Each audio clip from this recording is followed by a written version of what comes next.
바로 시작하겠습니다. 먼저 리즈 유나이티드와 맨유의 경기를 분석해 보도록 하겠습니다. 잉글랜드 1부 17위의 리즈입니다. 제시 마츠 감독이 경질되었지만 상대를 압박으로 당황시키면서 2대2 무승부라는 성과를 냈습니다. 라이벌전에서 지지 않았다는 점과 상대의 홈에서 펼쳐진 경기였기 때문에 더욱 의미가 컸죠. 메뉴가 지난 경기와 비슷한 구성으로 나올 것이 분명하기 때문에 큰 플랜 변화는 없을 것으로 예상되고 있습니다. 지난 경기에서는 리즈가 휘슬이 울리자마자 강하게 압박에 들어가면서 메뉴 선수들을 우왕좌왕하게 만드는 모습이었죠. 선제골도 상대 공격형 미드필더인 브루노를 압박해 턴오버를 만들어낸 것이 결정적이었습니다. 물론 벤포드가 선제골을 넣기 전까지는 여러 찬스를 놓치는 등 호드리구의 공백이 다소 느껴지긴 했는데요. 수비적인 약점은 여전합니다. 메뉴가 팀 분위기를 추스른 이후에는 완전히 메뉴의 페이스가 유지되는 모습이었고 상대의 결정력 난조 덕에 추가 실점이 나오지 않은 것이 다행이었습니다. 그래도 폼이 완전히 떨어진 듯했던 산초에게 골을 허용하고 레시포드와의 경합에서 수비수들이 이겨내지 못하는 모습을 보이면서 골을 허용한 것이 아쉬웠던 장면이었습니다.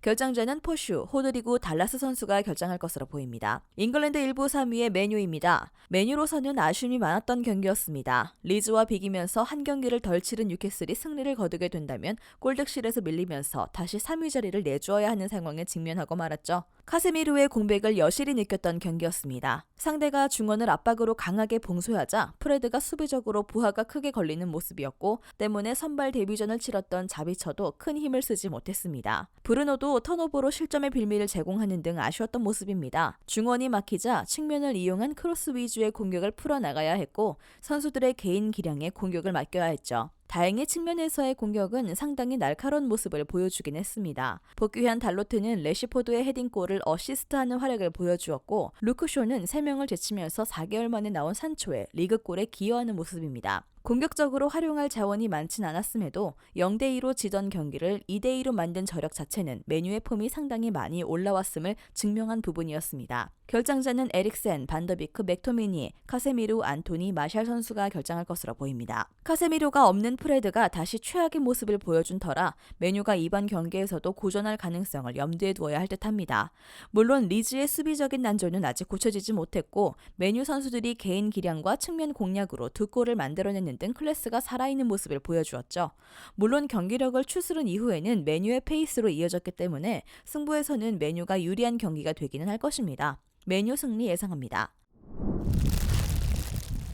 다음은 헤타페와 라요 바이에카노의 경기를 분석해보도록 하겠습니다. 스페인 1부 19위의 헤타페입니다. 지난 시즌 헤타페를 구원했던 키케 플로레스 감독이 위기를 맞았습니다. 지난 경기 아틀레티코를 상대로 무승부를 거두면서 연패 행진에서는 벗어났지만 아직 강등권을 탈출하려면 더 분발이 필요하죠. 물론 헤타페는 강한 압박과 거친 플레이로 강호들을 상대로도 실점을 억제하는 것에 능한 타입입니다. 최근 3번의 경기가 바르셀로나, 베티스, 아틀레티코로 상당히 까다로운 상대를 연속으로 만났음에도 멀티 실점을 내준 경기는 없었습니다. 현재 보여주고 있는 부진의 원인이 수비라고는 보기 어려운 상태이죠. 결정자는 앙겔레리, 제네 선수가 결정할 것으로 보입니다. 스페인 1부 5위의 라요입니다. 꾸준히 좋은 경기력을 보여주면서 유럽 대항전 진출이 가능한 5위로 순위를 상승시켰습니다. 경쟁자인 비아레알을 잡고 지난 경기에서 엘체가 이변을 일으켜준 덕을 보긴 했지만 라요의 전력이 상당히 좋다는 것은 부정하기 어려운 사실입니다. 라요의 스타일은 전방부터 강하게 압박에 들어가면서 후방 빌드업을 방해하는 스타일인데요. 레알 마드리드를 상대로도 이 기조를 유지하면서 3대2로 승리를 따내는 모습을 보여준 적도 있었습니다. 헤타페가 후방 빌드업에는 별로 능하지 않고 오히려 후방 빌드업을 시도하다가 실수가 나오면서 수비적으로 위기를 맞았던 적이 많았음을 감안하면 꾸준한 전방 지향적인 플레이는 득점력에 도움이 될 가능성이 높습니다. 결장자 없습니다. 라요의 전방 압박 능력으로 인해 헤타페의 공격 전개 자체가 불가능해질 가능성이 높고 빌드업에서 실수가 나오면서 실점 위기를 많이 맞을 가능성도 생겼습니다. 물론 헤타페도 강호들을 상대로 거친 플레이를 선보이면서 실점을 억제하는 모습을 잘 보여주기도 하지만 득점력 난조로 인해 경기를 가져오는 것 자체는 불가능할 것입니다. 라요 바이에카노의 승리를 예상합니다. 다음은 우디네세와 사솔로의 경기를 분석해보도록 하겠습니다. 이탈리아 1부 8위의 우디네세입니다. 전반기에 비해 가장 경기력 난조가 심한 팀입니다. 토리노의 수비벽을 뚫지 못하면서 0대1로 패배를 당했고 후반기에 거둔 승리는 리그 최악의 팀인 삼프도리아를 1대0으로 겨우 이긴 경기밖에 없었습니다. 여기 팀의 본체인 데올로페오의 결정이 매우 큰데요. 배투가 있긴 하지만 피니셔 성향이 강하기 때문에 중원의 우세를 전방으로 이어줄 자원이 없는 상황에서는 매우 파괴력이 둔화될 수밖에 없는 것이 사실입니다. 상대 진영에서의 볼 점유는 중원의 힘을 바탕으로 이루어지고 있으나 이를 득점력으로 전환시킬 자원이 크게 보이지 않는 것이 사실입니다. 결정자는 데올로페오 선수가 결정할 것으로 보이고요. 이탈리아 1부 15위의 사솔로입니다. 2연승을 거두고 있습니다. 상위 전력인 아탈란타와 밀란을 잡아낸 것이라 지난 시즌 의정 역할을 했던 페이스를 어느 정도는 찾은 느낌을 주고 있는 상태인데요. 물론 지난 경기에서의 성과는 다소 아쉬울 수밖에 없습니다.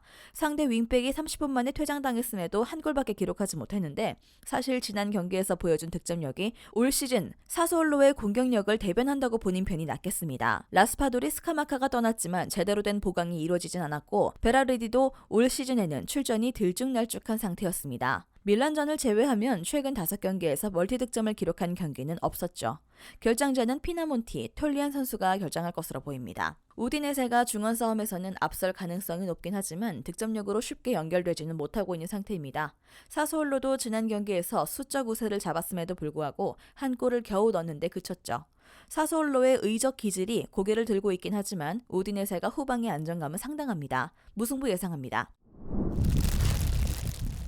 마지막으로 볼로냐와 몬차의 경기를 분석해 보도록 하겠습니다. 이탈리아 1부 9위의 볼로냐입니다. 피오렌티나를 잡아내면서 최전방 공박에도 불구하고 꽤 좋은 흐름을 타고 있는 상태입니다. 물론 지난 경기 2골은 세트피스와 PK로 나오고 있는 상황이지만 아르나우토비치 공백에도 불구하고 승점 3점을 얻을 수 있는 득점을 기록하고 있다는 점은 긍정적인 부분이죠. 당분간은 지르크즈가 주전 원톱으로 나설 것이 유력합니다. 큰 키와 발재간으로 아르나우토비치와 비슷한 역할을 해줄 수 있는 재원으로 평가받고 있는 자원입니다. 지난 경기에서도 드리블 성공률 67%를 기록하면서 상대 수비진의 균열을 내는 데 성공했고 2선 자원들인 오르솔리니와 소리아노가 활약하는 판을 만들 수 있었습니다. 생각보다는 공격진 구성은 괜찮은 팀입니다. 결정자는 메델, 보니파치, 실베스트리, 루쿠미, 산손의 아르나우토비치 선수가 결정할 것으로 보입니다. 이탈리아 1부 11위의 몬차입니다. 올 시즌 강약 약강의 모습을 보여주는 팀입니다. 물론 올 시즌 승격한 팀이라 잡을 수 있는 팀을 잘 잡아내면서 중중위권 안착한 것도 기대 이상의 모습을 보여주는 것이라고 할 수 있고 유벤투스를 상대로는 아예 홈 원정 2경기를 모두 잡아내기도 했습니다. 대체적으로 중원에서 난전을 만들면서 본인들이 경기를 주도하려는 스타일인데요.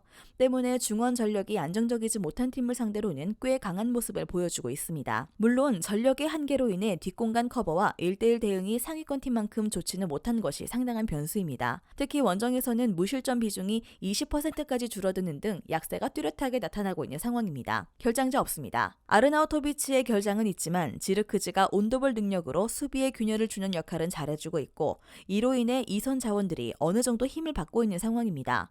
볼로냐가 생각보다 압박 강도가 일정한 팀이라 수비적인 성과도 아주 나쁘지 않은 상황인데요. 물론 몬차도 안정적인 중앙 전력을 바탕으로 상대를 몰아붙이는 데 능하지만 실점 먹제 능력은 볼로냐보다 다소 떨어지는 편입니다. 볼로냐 승리 예상합니다. 영상에서 알려드리는 내용들은 모두 1차 분석 내용들이며 2차 분석과 최종 조합픽은 영상 하단 고정 댓글 링크로 문의 주시면 안내 도와드리도록 하겠습니다. 시청해주셔서 감사합니다. 아직도 혼자 분석하고 계신가요? 이슬TV 스포츠 정보방에서는 실시간 스포츠 커넥션을 통한 소통하는 관리 시스템으로 확실한 수익을 전해드리고 있습니다. 정보방 입장 조건은 없으며 일반인들은 쉽게 접할 수 없는 배당 흐름 분석, 모든 경기 라인업과 결장자, 마지막으로 분석 모델링을 통한 최종 조합픽까지 무료로 제공해드리고 있습니다. 물론 마음에 안 들면 둘러보시고 나가셔도 됩니다. 혼자 하면 단기간으로 수익을 볼 수도 있겠지만 함께 하면 장기간으로 꾸준한 수익이 가능합니다. 정보방 무료 참여하시고 꾸준한 수익을 원하시는 분들은 영상 고정 댓글 링크로 문의 주시면 안내 도와드리겠습니다. 늦지 않았습니다. 함께 합시다.